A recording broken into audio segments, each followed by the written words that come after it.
ماہ رجب المرجب اسلامی سال کے ان عظیم اور بابرکت مہینوں میں سے ہے جنہیں اللہ تعالیٰ نے خاص حرمت اور عظمت عطا فرمائی ہے۔ ماہ رجب المرجب اللہ تعالیٰ کے نزدیک حرمت والا اور عظمت والا بابرکت مہینہ ہے۔ ماہ رجب میں گناہوں سے بچنے کی خاص تاکید کی گئی ہے۔ حضرت حسن بصری رحمۃ اللہ علیہ فرماتے ہیں، اللہ تعالیٰ نے حرمت والے مہینوں میں نیکیوں کا اجر بڑھا دیا ہے اور گناہوں کی قباحت کو اور زیادہ سخت کر دیا ہے، لہٰذا ان بابرکت دنوں میں، اس بابرکت مہینے میں جتنا زیادہ ہو سکے گناہوں سے بچنے کی کوشش کریں، جتنا زیادہ ہو اللہ رب العزت کا ذکر و ذکار کریں، کیونکہ ان دنوں میں ذکر کا اجر اللہ رب العزت بڑھا کر عطا فرماتا ہے۔ نیکی کا اجر کئی گنا بڑھا دیا جاتا ہے اور گناہ کا وبال بھی بہت زیادہ کر دیا جاتا ہے۔ ماہ رجب المرجب اللہ رب العزت کا بابرکت مہینہ ہے اور اس مہینے کو بیج بونے کا مہینہ کہا گیا ہے، یعنی نیکیوں کے بیج کی یہاں بات ہو رہی ہے۔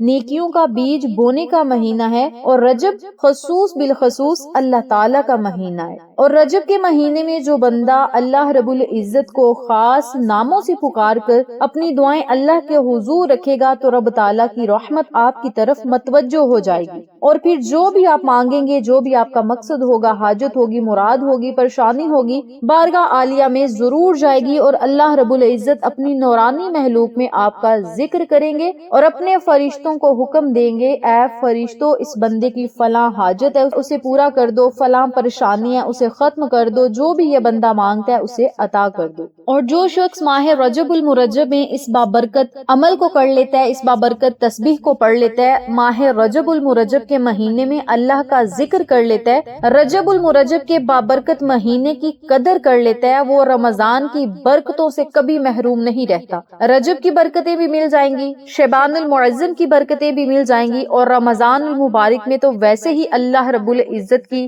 رحمتوں، برکتوں، انعامات کے سارے دروازے کھول دیے جاتے ہیں، خزانوں کے بند دروازے بند منہ کھول دیے جاتے ہیں۔ اس بابرکت مہینے میں کون سے ایسے اذکار ہیں جو آپ کو فرش سے اٹھا کر عرش تک لے جائیں گے؟ اس بارے میں جاننے کے لیے میری آپ سے گزارش ہے، ویڈیو کو اسکپ نہ کیجیے گا، ویڈیو کو آخر تک ضرور دیکھیے گا۔ جو لوگ میرے چینل پر نئے ہیں، چینل کو سبسکرائب کر دیں، ویڈیو کو لائک کریں، شیئر کریں، بیل آئیکن کو ضرور پریس کریں تاکہ میری تمام ویڈیوز کی اپڈیٹ آپ تک بآسانی پہنچ سکیں۔ جزاک اللہ۔ میری پیاری بہنوں اور میرے پیارے بھائیوں، آج ہم ذکر کریں گے اللہ رب العزت کے ایسے بابرکت ناموں کا جنہیں آپ قرآنی آیات بھی کہہ سکتے ہیں، قرآنی الفاظ کہہ سکتے ہیں، اسم اعظم بھی کہہ سکتے ہیں۔ اپنے مقصد، حاجت اور مراد کو اپنے ذہن میں رکھنا ہے۔ 9 رجب المرجب سے لے کر 13 رجب المرجب تک آپ نے یہ وظیفہ پڑھنا ہے۔ 13 رجب المرجب حضرت علی علیہ السلام کی ولادت کا دن ہے، اور اس دن تک جو بھی آپ کی حاجت ہے، مراد ہے، بس اس کی منت مانگ لیں اور اس تسبیح کو پڑھنا شروع کر دیں۔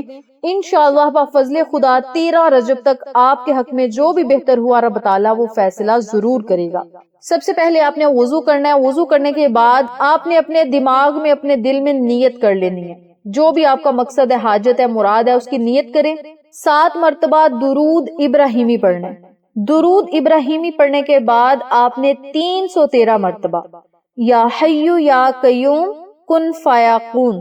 یا حیو یا قیوم کن فیکون، یا حیو یا قیوم کن فیکون، آپ نے ان تینوں ناموں کو اکٹھا پڑھ کر ایک تصور کرنا ہے اور اسی ترتیب سے، اسی طریقہ کار سے 313 مرتبہ آپ نے یہ تسبیح پڑھنی ہے۔ ان کلمات کا آپ نے ذکر کرنا ہے، ان کلمات کو دہرانا ہے۔ یا حیو یا قیوم کا مطلب ہے اے ہمیشہ زندہ اور قائم رہنے والے، سب کو قائم رکھنے والے، سب کا سہارا بننے والے، یعنی اے وہ ذات جو خود بھی ہمیشہ زندہ ہے اور پوری کائنات کو تھامے ہوئے ہے۔ ان ناموں کو آپ نے 313 مرتبہ پڑھنا ہے۔ آخر میں پھر آپ نے 7 مرتبہ درود ابراہیمی پڑھ کے اللہ رب العزت سے آقا علیہ الصلوۃ والسلام کے وسیلے فریاد کرنی ہے، دعائیں کرنی ہیں۔ حضرت انس رضی اللہ تعالی عنہ سے روایت ہے، آقا علیہ الصلوۃ والسلام غم میں ہوتے، پریشانی میں ہوتے، یا کوئی سخت وقت ان پر آ جاتا تو وہ ان کلمات کو ضرور پڑھتے، یا حیو یا قیوم۔ تو آپ نے ان بابرکت ناموں کو جب بھی پڑھنا ہے اپنے مقصد اپنی حاجت کو اپنے ذہن میں رکھنا ہے، اور یہ آپ کا تصور ہونا چاہیے، یہ آپ کا یقین اور توکل اللہ تعالیٰ پہ ہونا چاہیے کہ اس بابرکت تسبیح کے پڑھنے سے رب تعالیٰ کی ہمیں فوری مدد بھی ملے گی، سکون ملے گا، اللہ تعالیٰ کی رحمت ہماری طرف متوجہ ہوگی، اور ہم جو مانگتے جائیں گے انشاءاللہ وہ اللہ ہمیں عطا کرے گا۔ اکثر محدثین اور علماء کرام فرماتے ہیں کہ یا حی یا قیوم اسم اعظم کے قریب ترین اذکار میں سے ایک ہے، اس لیے اس ذکر کے ساتھ مانگی گئی دعائیں قبولیت کی خاص درجے پر ہوتی ہیں، اور امید بڑی خاص ہوتی ہے، اور امید بھی پکی ہوتی ہے کہ رب تعالیٰ سختیوں کو بھی توڑ دے گا، کامیابیاں عطا کرے گا، پریشانیوں سے نجات ملے گی، اور رب تعالیٰ کا آپ کو قرب بھی نصیب ہوگا۔ ان کلمات کو جب آپ نے پڑھنا ہے اپنے مقصد کو اپنے ذہن میں رکھنا ہے، آنکھیں بند کر کر جب آپ اللہ کا ذکر کریں گے، سارا دھیان اور توجہ آپ کا ذکر کی طرف ہوگی، تو پھر انشاءاللہ بفضل خدا رب تعالیٰ دن دگنی رات چگنی ترقیاں بھی عطا کرے گا، رزق کے بند دروازے بھی کھول دے گا، برکتیں اور آسانیاں بھی ضرور آپ کو عطا فرمائے گا۔ یہ روحانی طاقت کا ایک مجرب عمل ہے، تسبیح ہے، کلمات ہیں، ان کو آپ نے دن دگنی رات چگنی ترقی کے لیے ضرور پڑھنا ہے۔ دل میں نور پیدا ہوگا، دعاؤں میں لذت پیدا ہوگی، عبادت میں دل لگے گا، اور جب آپ اللہ رب العزت کا ذکر پاک کریں گے تو انشاءاللہ بفضل خدا رب تعالیٰ کوئی بھی آپ کے نزدیک نہ غم آنے دے گا، دلوں کی جو خوشیاں ہیں انشاءاللہ وہ ضرور آپ کو ملیں گی، پریشانیاں ختم ہوں گی، اور دعا قبولیت کی کنجی ہے۔ اور جب آپ نے دعا مانگنی ہے تو آپ نے یقین کے ساتھ مانگنی ہے کہ اللہ ہمیں ضرور عطا کرے گا۔ میری پیاری بہنوں اور میرے پیارے بھائیوں، کن فیکون کی سب سے طاقتور تسبیح جو ہے آج میں نے آپ کو بتائی ہے۔ آپ اگر اپنی دعاؤں کو کن کروانا چاہتے ہیں، آپ اپنی دعاؤں کو مقبول کروانا چاہتے ہیں، آپ اپنے مسائل کو حل دیکھنا چاہتے ہیں، آپ گھر میں رزق اور دولت کی بارش چاہتے ہیں، بادشاہت چاہتے ہیں، سکون چاہتے ہیں، اس کے علاوہ اپنی تقدیروں کو بدلنا چاہتے ہیں، بند دروازوں کو کھلوانا چاہتے ہیں، رب تعالیٰ کی مدد حاصل کرنا چاہتے ہیں، حاجتوں کو پورا کروانا چاہتے ہیں، تو یہ بڑی خاص تسبیح ہے، بڑی طاقتور تسبیح ہے۔ اس تسبیح کو کبھی نہ ضائع کیجیے گا، کبھی نہ چھوڑیے گا، بلکہ ماہ رجب المرجب میں اس عمل کی نیت کریں اور 13 رجب المرجب تک اس عمل کو جاری رکھیں۔ انشاءاللہ بفضل خدا 2 سے 3 دن کے اندر ناممکن حالات ممکن میں بدل جائیں گے، رکی ہوئی دعائیں حرکت میں آ جائیں گی، یعنی قبول ہو جائیں گی،